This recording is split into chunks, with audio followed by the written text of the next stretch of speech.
बीच में कोहिनूर इंडिया संस्थान के डायरेक्टर सर उपस्थित हैं और हम लोगों के बीच में ममता यादव जो नवोदय विद्यालय में चयनित हैं और यहाँ उन्होंने साल भर कोचिंग रेगुलर क्लासेस किया और जो साप्ताहिक टेस्ट हुआ करते थे वो साप्ताहिक टेस्ट को रेगुलर अटेम्प्ट करती थी, तो वो चयनित हैं। और सबसे बड़ी बात ये है कि उन्होंने ही केवल अकेले ही फॉर्म भरा था और उनका अकेले ही चयन हुआ है, तो ये 100% रिजल्ट कहा जा सकता है। इसके पहले भी यहाँ पर कोहिनूर इंडिया कोचिंग संस्थान से लगभग टीजीटी पीजीटी में 10 से 15 लोग, अभी पिछले बैच में जो है जितने लोग लगभग पढ़ रहे थे सभी चयनित हो गए थे। वेटिंग लिस्ट आया तो उसमें भी चयनित हुए हैं, ठीक है।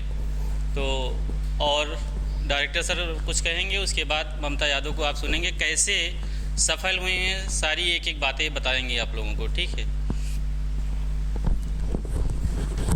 देखिए, सफलता का जो है ये क्रम, ठीक है, टूटने ना पाए, ठीक है। सफलता का जो क्रम है ये टूटने ना पाए, और ये कब नहीं टूटेगा, जब आप निरंतर लगे रहेंगे, ठीक है। और निरंतर लग कर ही आप अपने लक्ष्य की प्राप्ति कर सकते हैं, ठीक है। और जो भी लोग यहाँ कामयाब हो आपके बीच से ही निकले हुए हैं, ये तो पता ही है आपको, है ना।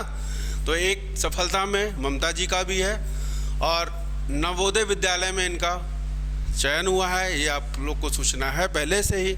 तो आप लोग से मिलने आई हैं, हमसे मिलने आई हैं, ठीक है। और अपने, ठीक है, इस सफलता के जो सफ़र को जो है हम और आपसे शेयर करेंगे। आइए ममता जी।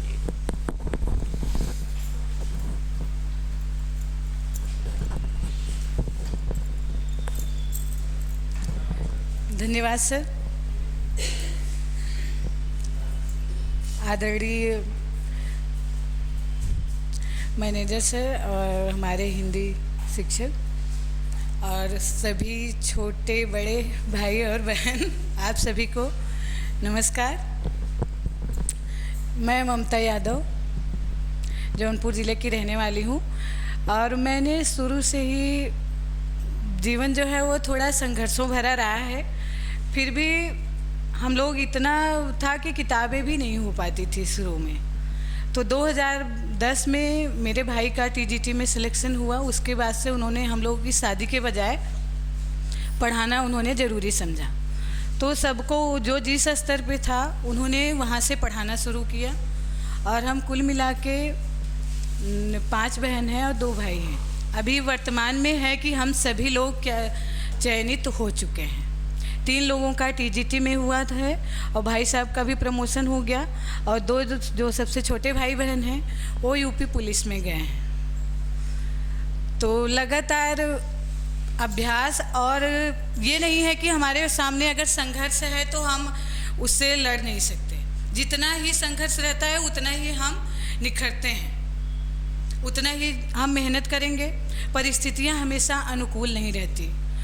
जो अगर जिनके पास अनुकूल परिस्थिति है तो और बेहतर है वो अपना समय सिर्फ पढ़ाई में ही लगाएं ना, क्योंकि कंडीशन या परिस्थितियां सबके अनुकूल नहीं होती हैं, ज़्यादातर विपरीत ही रहती हैं।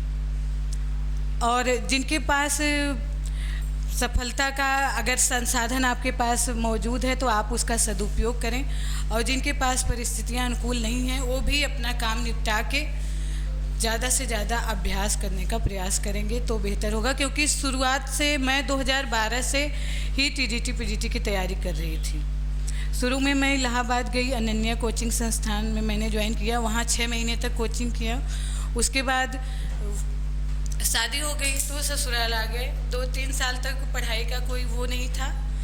फिर हम आए यहाँ पे सुल्तानपुर। हमने यहाँ पे कोहिनूर पता किया कि कहाँ पे सबसे अच्छी कोचिंग हिंदी के लिए चल रही है, क्योंकि मेरा सब्जेक्ट हिंदी था। तो यहाँ पे सबने बताया कि कोहिनूर से अच्छा कोई संस्थान यहाँ पे नहीं है। तो मैं यहाँ पे आके ज्वाइन की। मैंने लगभग साल भर यहाँ पे कोचिंग किया। यहाँ की सबसे अच्छी खासियत जो है, अगर हम इलाहाबाद भी जाएंगे तो इतना बेहतर तरीके से तैयारी नहीं कर सकते जितना यहाँ पे सर हर पॉइंट को लिखवा भी रहे हैं और हमें उसको पढ़ने का भी अवसर मिल रहा है, पढ़ भी रहे हैं। हम कितना पढ़े उसका मूल्यांकन का भी समय हमको हर संडे को मिलता है। और वो भी फ्री में मिलता है।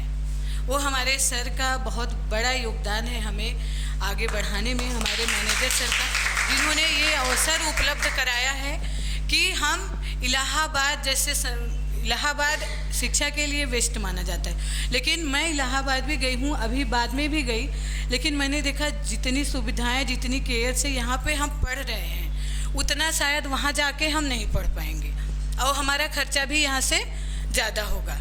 और यहाँ हम अपने घर से ही पढ़ रहे हैं, लेकिन बहुत ही बेहतर संस्थान में पढ़ रहे हैं। हमें हर सुविधाएं जो हम नोट्स वहाँ मिलेंगे उससे बेहतर नोट्स हमें मिल रहा है यहाँ पे, उससे अच्छे सर हैं, उससे अच्छा हमें हर हफ्ते टेस्ट का मौका मिल रहा है कि हमने क्या पढ़ा, कहाँ हमारा कमज़ोर है, उसका हम उस फिर से अवलोकन भी कर सकते हैं, सुधार भी कर सकते हैं और अपना मूल्यांकन भी कर सकते हैं कि अभी हम किस स्तर पे हैं, हमें अभी कितना मेहनत करने की ज़रूरत है और कितना हम कर सकते हैं। वो हम अपना टाइम मैनेजमेंट हम स्वयं करेंगे, क्योंकि ना घर वाले बना के दे सकते हैं और ना सर ही बना के दे सकते हैं, क्योंकि वो अपना कार्य कर रहे हैं, हमें समय निकाल के अपना कार्य करना है। और जो निरंतर पढ़ेगा, क्योंकि विद्यार्थी या अध्ययन का जीवन है, ये जो होता है ये एक तपस्या की तरह होता है कि जैसे कुछ करने के लिए हम एक तपस्या कर रहे हैं, तब तक करेंगे जब तक कि हम सफल नहीं हो जाते। तो इसमें अभी मेरी सफलता में सबसे अहम योगदान जो रहा है कि यहाँ से हमें हर एक, मैंने अनन्या में थोड़ा जो भी नोट्स बनाया था, यहाँ के नोट्स से वो थोड़ा कम ही था, क्योंकि उसमें डेट वाइज सारी चीज़ें नहीं बताई गई थी। यहाँ पे हमें जो डेट वाइज मिला वो हमारे इस एग्ज़ाम में जो हमने क्लियर किया उसमें बहुत ही महत्वपूर्ण भूमिका निभाई हमारे इस वाले कोचिंग के नोट्स ने। तो हम कुल मिला के ये कहेंगे कि यहाँ हम किसी भी संस्थान से या किसी भी विद्यार्थी से अपने आप को कम नहीं आंक सकते, उससे बहुत ही बेहतर आंक सकते हैं। कि हम कोई इलाहाबाद में पढ़ रहा है और हम यहाँ पढ़ रहे हैं तो हम ये ना सोचें कि हम इलाहाबाद नहीं जा पाए, हम उससे बेहतर संस्थान में पढ़ रहे हैं और अपना सब कुछ कर सकते हैं और इससे बेहतर संसाधन आपको कहीं और नहीं मिलेगा। इसके लिए हम आभारी हैं अपने हिंदी शिक्षक और अपने मैनेजर सर का, जिन्होंने हमें यहाँ पे इतना सम्मान दिया और हम अपनी तरक्की कर पाए और आगे बढ़े, अपना अब सब कुछ कर सकते हैं जो हम चाहते हैं, जो हमने अपना सोचा हुआ है, जो हमने अपना लक्ष्य बनाया है, वो हम अब कर सकते हैं। परिस्थितियाँ हमारे अनुकूल हो गई, प्रतिकूल बहुत थी, लेकिन अभी क्या है, अनुकूल हो गई है। धन्यवाद सर। क्लास के अलावा आप कितने समय दे पा रही थी, वो भी इन लोगों को बताइए। कितने घंटे पढ़ पा रही थी जो है, ताकि ये लोग भी उससे मोटिवेट हों और पढ़ें। क्लास के अलावा सर मैं यहाँ से, जब तो यहाँ सुल्तानपुर में थी तो भी अभी बच्चा है, तो खाना पीना बनाने के बाद 9 से 11 बजे तक मैं डेली पढ़ती थी, रात में 9 से 11 बजे तक। बाकी दिन में जो यहाँ पे आती थी, बाकी थोड़ा काम भी रहता था, मॉर्निंग में फिर सुबह उठ के 1-2 घंटे वहाँ भी पढ़ती थी, और जब घर पे थी तो भी वहाँ काम रहता था। फिर भी मैं ज़्यादातर स्टडी मैंने रात में ही किया हुआ, क्लास के अलावा 9 बजे से 11 बजे तक मेरा ये फिक्स टाइम था कि उस टाइम में मैं अपना सारा काम निपटा के उस टाइम मैं पढ़ने बैठ जाती थी और 11 बजे तक अपना पढ़ती थी।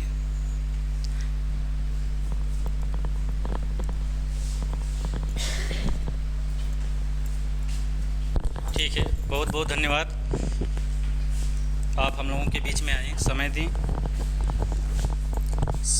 सभी लोग टेस्ट पेपर को हाथ में लेंगे। 138 नंबर टेस्ट था आज।